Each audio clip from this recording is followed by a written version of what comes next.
Welcome to Sheffield and welcome back to the channel, The Real History of Football, Sheffield, the home of football. This is now our 12th video in the series, which is trying to show why the city of Sheffield in Northern England is the true home of association football. You join us halfway through two videos, this one and the last one, video 11, which was titled The Birthplace of Association Football Part 1. This is Part 2. Both videos aim to take you around the birthplace of association football, Sheffield of course. They take you around all the various ground locations of where many of its earliest teams played. By doing this, we are also introducing you to all the pre-1875 clubs that had formed in Sheffield between 1857 and 1875. But why are we doing this, you ask? By 1875, other cities, towns and villages across the country had started to form clubs by this point. So what has 1875 got to do with Sheffield and its home of football claims? Well, if you recall this map from video 11, we saw that 49 of all the 95 association football clubs that had formed anywhere in the world by 1875, 49 of those 95 had formed in Sheffield. Yes, 49 of 95, so over 50% of all the clubs that had ever existed and did exist formed in Sheffield during the period 1857 to 1875. Sheffield is not the home of association football because it has 58 world football firsts, infinitely more than any other location anywhere. It's not the home of football because these 58 first included the world's oldest clubs, rules, grounds, culture, tournaments and games. That all happened in the first era of football development. Sheffield is the home of football and birthplace of association football because it dominated the first 20 years of the game's development. The entire first two eras of football development right up to at least 1875. It's important that we understand just how important Sheffield was to football and for how long. Again, if you recall from part 1, we identified 4 stages of early football development. They were described as the formative years, the early competitive years, the emerging professional years, and then the professional and beyond years.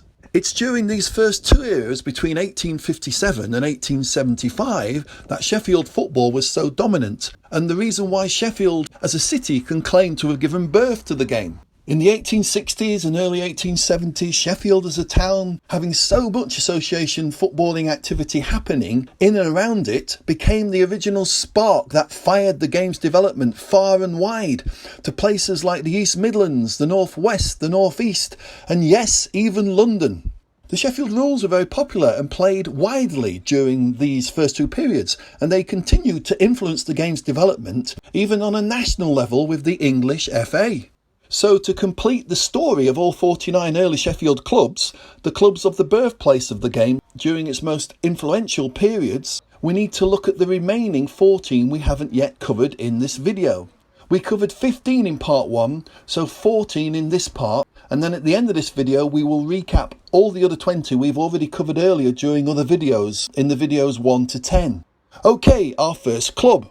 We have just walked up from Sheffield Midland Station and now have arrived at the west end of Norfolk Road where it joins Talbot Street. Talbot FC, or Talbot Street FC, came from Talbot Street, which was here behind the station. The name Talbot comes from the Talbot family, who were the Earls of Shrewsbury and Lords of the Manor in Sheffield for many hundreds of years. The 6th Earl, George Talbot, was Earl Marshal of all England, and with his wife, Bess of Hardwick, was charged by Elizabeth I to keep Mary Queen of Scots as a prisoner in Sheffield Castle for over 14 years.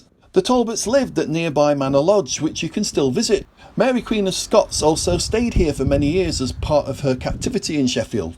I don't think the Talbot FC club members had titles. They appeared to have formed from the Talbot Cricket Club and played at the Norfolk Road ground, which I believe was here, since the other open spaces on the road were the Cholera Monument and the grounds of the Shrewsbury Hospital, and I suspect both not suitable to allow as recreational space. Today the houses around Claywood Drive cover most of the possible playing area, but open space still exists behind the houses, which was also potentially playable. Okay, on the old maps, the location of the ground was here, where Talbot Street and Norfolk Road meet. The Shrewsburys were a Catholic family, and just down Shrewsbury Road, at the bottom of Shrewsbury Road, we find the farm. This is our next club, Surrey FC. Surrey FC played at the Farm Ground. The club was formed from St Marie's schoolroom, which was on Surrey Street in the centre of Sheffield. This was the church school linked to nearby St Marie's Catholic Church. This is now one of Sheffield's two cathedrals, which was and still is on Norfolk Row, also right in the centre of Sheffield. Another prominent Catholic locally was the Duke of Norfolk. The farm is another of those locations I think some historians may have got wrong in the past. The farm ground wasn't further up Shrewsbury Road and part of the Cholera Monument grounds, but it was at the bottom of the hill and originally part of Norfolk Park. The Duke of Norfolk allowed the area to be used by Surrey FC as their ground. Historically, it's believed that the farm was originally here to provide supplies for the Shrewsbury family's home at Manor Lodge, which was further up the hill. This large modern building that now occupies the site is part of the Sheffield College. The actual old farm buildings used to stand where this gatehouse to the college now is. We can see where the farm ground was on the old maps.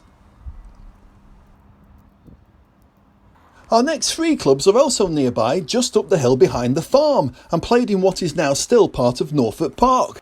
We've mentioned Norfolk FC as one of the world's very earliest football clubs of 1861. They played in Norfolk Park, and we've mentioned this in previous videos. The three other clubs that played here were Perseverance FC, Alliance FC and United Mechanics FC.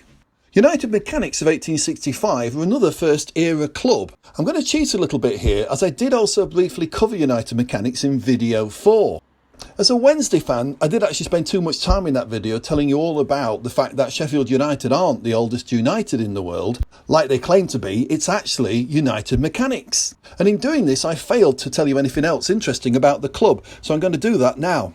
United Mechanics were one of the 12 Yoden Cup teams, so made a very important contribution to football history by being one of the teams that was the very first to play competitive association football. And this is when they played against Norton at Norton on the 16th of February in 1867. They have another claim to fame I failed to mention, being the second oldest workplace club in the world. This is after Civil Service FC of 1863. Perseverance FC and Alliance FC were two other clubs that also called Norfolk Park their home. Both these clubs sprung out of the Sheffield temperance movement of the time. Walking through Norfolk Park, I feel there is a video to be made or a book to be written somewhere about the Duke of Norfolk's contribution to the development of early association football. His Grace Henry Fitzalan Howard, the 15th Duke of Norfolk, twice Lord Mayor of Sheffield and honorary freeman of the city, through his generous use of his many lands, he gave much to the early development of the game. From him we got Bramwell Lane, Olive Grove, the Farm, Norfolk Park and East Bank. These are all on the Duke's lands, as were many other grounds in Sheffield. Alliance FC of 1870, of course, played at Norfolk Park. We don't know much about Alliance, but we do know they played a bad-tempered game against Garden Street FC in 1873. Garden Street didn't join the local FA, so we don't know how organised they were as a club, so they're not on our list of clubs to look at. What the existence of Garden Street FC does indicate, however, is that football was being played far and wide across Sheffield, even wider than the 49 clubs that we know about as actual clubs. The only other thing I know about Garden Street is that it was the very early Sheffield rehearsal base for the band called Pulp. Their rehearsal room was located 10 yards down a narrow passageway going left from the street, just beyond the Sheffield University building here. The area is now lost to modern development. Perseverance FC, also of 1870, well, their full name is Perseverance Temperance FC, so the club must have been full of teetotalers. In 1882, the club merged with members from Exchange FC and Providence FC. They rebranded themselves as Park Grange FC. In 1884, Park Grange went over the hills to Lancashire to play the new winners of the FA Cup, Blackburn Rovers. They lost 17-0. I'm not sure if anybody knows where the pitch in Norfolk Park was, but for me it's got to be the only really flat area of the park, where the modern events area is now, right here in the middle of the park. This is Norfolk Park on the old maps. Ignore the path, as this map is a slightly later map than the period we are looking at. It is turn of the century and not 1870s. So we mentioned them earlier. Our next club is Providence FC. Providence played at the ground where Talbot later moved to the top of Park Hill Lane. The open space for the ground would have been here on the old maps.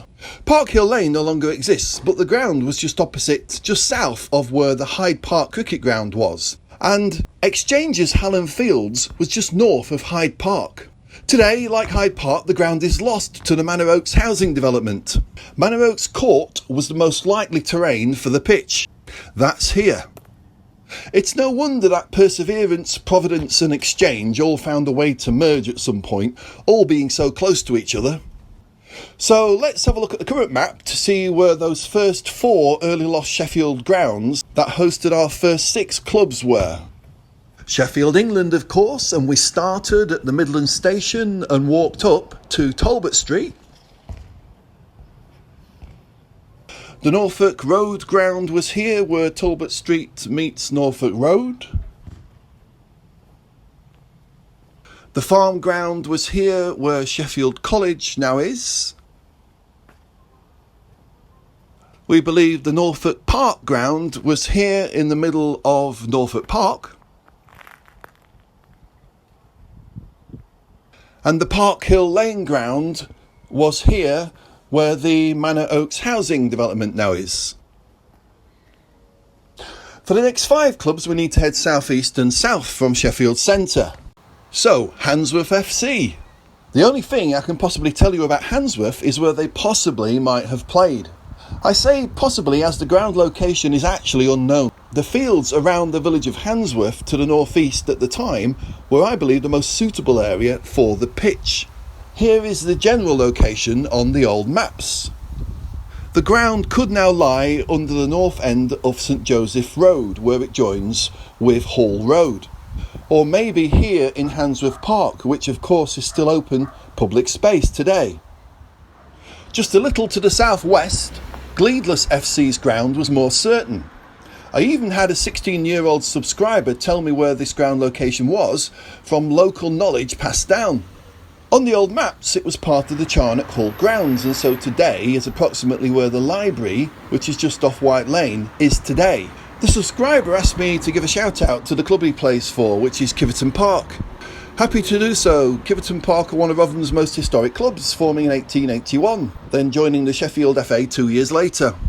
There is a strong possibility that Woodseats FC actually formed earlier than the formation date of 1874. There is a theory they may have formed in 1869. If this is the case, then the earlier name would have been Norton Woodseats FC. Anyway, despite that, they are still clearly an active football club from the Woodseats area and definitely were around during our defined second era. The club emerged from the Woodseats Hotel, which until very recently was located here and is now a popular Indian restaurant. Reports suggest that the ground was not far from the hotel and the hotel was in the middle of Woodseats. Despite this, there was open space just to the south of the hotel, so the most likely location would have been here about 20 to 30 yards from the hotel, the other side of Olivet Road. The area was all open all the way down to where the Asda is now, but I believe the houses at the bottom of Olivet Road were late 1800s, and so all the space next to the hotel was open, and it was the better terrain of this open space, and so the most likely location of the pitch. Not far south of Woodseats across the border in Derbyshire is Dronfield FC.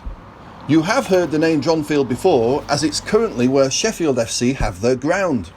Sheffield FC's ground is just north of the centre of Dronfield as you drive into Dronfield from Sheffield. There were a few clubs on the fringes of Sheffield, even in different counties.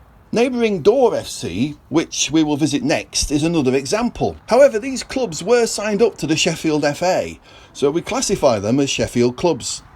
Dronfield, who formed in 1868 and lasted for 56 years, played at Bagley's Field. Bagley's Field is today Gosforth Crescent and Manor Crescent. Both crescents are here, and here is the location on the old maps. And so to Door FC. Door is an interesting place, and actually a very important one in ancient English history. Door means just that, door or gateway, in this case between two kingdoms, that of Northumberland and Mercia. King Egbert, grandfather of Alfred the Great, united the Saxon kingdoms and was coronated here as the king of all Saxon England, and so the first true king of England. So it might surprise you to know that Sheffield is not only the birthplace of football, but the birthplace of England. King Egbert's grandson Alfred the Great, and then his great-great-grandson Athelstan, of course then solidified a unified English kingdom over the next few generations. Anyway, back to the football. Dor FC from 1867. They had their club base here at the Devonshire Arms. Once again, in this case we don't really know where the ground was, but it's likely to have been not too far from the village, I think in this area, which is still today an open space and still actually used as a football pitch. Both the pub and the open space where I believe the pitch was are here on the old maps. So let's have a quick look at where those next 5 clubs were from on the modern map.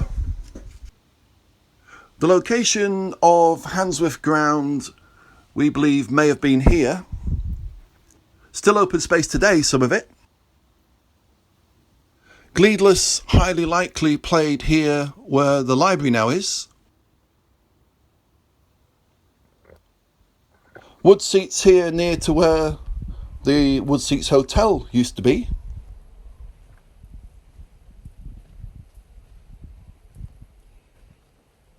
Dronfield here at what used to be Bagley's Field.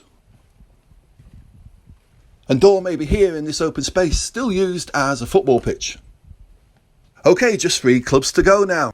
Our 12th club of this video is Millhouses FC. Millhouses was in the 1870s just one of those small outlying villages that surrounded Sheffield at the time. This is also one of those clubs where we're really not sure where the ground location was. The terrain and spaces suggest that it would have been in this area here by the River Sheaf, in between the River Sheaf and the old corn mill. Some match reports mention a slope, and there would have had to have been a slope from the mill dam, which was of course by the side of the mill, going back down towards the River Sheaf. The slope would have to have been there for there to have been water power for the mill. This area is still used today for sporting activity, as it is a cricket pitch. If you fancy seeing the remains of the old corn mill, well, that's still here. Sharrow Rangers FC. We can be more certain of our 13th club ground location. Sharrow Rangers are the club, and we know they played at Crescent Road in Sharrow. Most of the houses along Crescent Road would have been built around 1866, and the open space just south of this road is where the ground would have been located. Local residents told me that the houses around Wake Road weren't built until around 1890, so this all fits with the dates that the club existed. The most playable area of this open space would have been the lower part of the Wake Road houses and their gardens, going down to now Empire Road and across to Waff Road. This is the area on the old maps. It also shows the location of where we are standing to film. Last but not least, Brincliffe FC. Brincliffe are quite an early club for our second era, forming in 1868. The area of Brincliffe is actually not too far from Sharrow. They played at what was known as Mr Ibbetson's farm, which was called Cherry Tree Farm on Machin Bank Road. The farm would have stood here where these houses now are at the top of Machin Bank Road, just opposite where the Union pub now stands. You can see what was then called the Union Hotel in relation to the farm on this old map. Most people would now call this area part of Never Edge rather than Brincliffe, which is about half a mile away to the west. If you look on this old map, Machin Bank Road was actually very steep, but the top of the second field up from the bottom of Machin Bank Road in the grounds of the farm, this area would have been much flatter and ideal to create a playing area, so I'm fairly certain the ground would have been in this area. In 1896, the farm was lost to a then modern private housing development called the Meadowbank Avenue Estate. I believe the pitch would have been right in front of us here where this attractive grassy square now is. This private estate actually has its own historical information board, but disappointingly there's nothing about Brincliffe Football Club on it. If you have any influence over this, you know what to do. It's good to see the area is at least still used for some form of footballing activity even today. So let's quickly see where those 3 grounds are on the current map. Millhouses is here.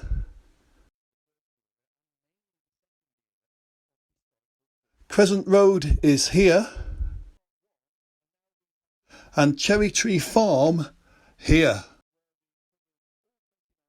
So now we've come to the point where we've covered all 29 of those missing Sheffield clubs that we hadn't yet studied across the first era and mainly the second era of historical football development. 15 we covered in part 1, and now we have covered the remaining 14 in this second part. Well, all we need to do now, as promised, is to recap on all the other 20 first two era clubs, which would bring us to the 49 association football clubs that existed in Sheffield by 1875. If you recall, this was over 50% of all football clubs that had ever formed anywhere in the world at that point. The football fire was raging fully in its birthplace of Sheffield and now about to explode fully out into the wider world. Here are the remaining 20 first two era clubs.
So that's all 49 clubs covered. As we said, there were others, but we haven't documented them all here as we do not know to what extent they were fully organised association football clubs playing Sheffield or FA rules. Regardless of this, I hope you can see that Sheffield was a hive of footballing activity in the 1860s and early 1870s. As I've said previously, over 50% of all football clubs that had ever existed anywhere in the world had come from Sheffield pre-1875. It was, for 20 years, association football's epicentre. By 1875, Sheffield had done its job. During the entire first two eras of association football development, this northern industrial town had invented and created the idea of an association football club in the format that we are familiar with up to this day. Sheffield had been the cradle yard for football and its nesting place where it developed and grew. Sheffield had taken early ideas to write and develop its earliest club rules, devised its earliest competitive tournaments, developed its earliest grounds and gave birth to the world's first ever evolving social football culture. This town had given birth to association football. There is no other competitor for that claim. After 1875, Sheffield's now growing teenage child was ready to make its way in the world, to leave home, to become professional, and to be an adult. As an adult, it eventually would become the planet's most popular played and watched sport. But despite leaving home after 1875, Sheffield still remained football's home. It is today football's home and always will be. So that's now 12 videos, and our next video will bring us to the end of our series, The Real History of Football, Sheffield, the Home of Football. Next time I will aim to summarise all we have done in the first 12 videos, to try and paint the full picture, to give the full argument as to why Sheffield truly is association football's, the biggest game on the planet, its true home. If you have of course enjoyed this video, please like, subscribe. If you have one, please leave a helpful comment. Till next time.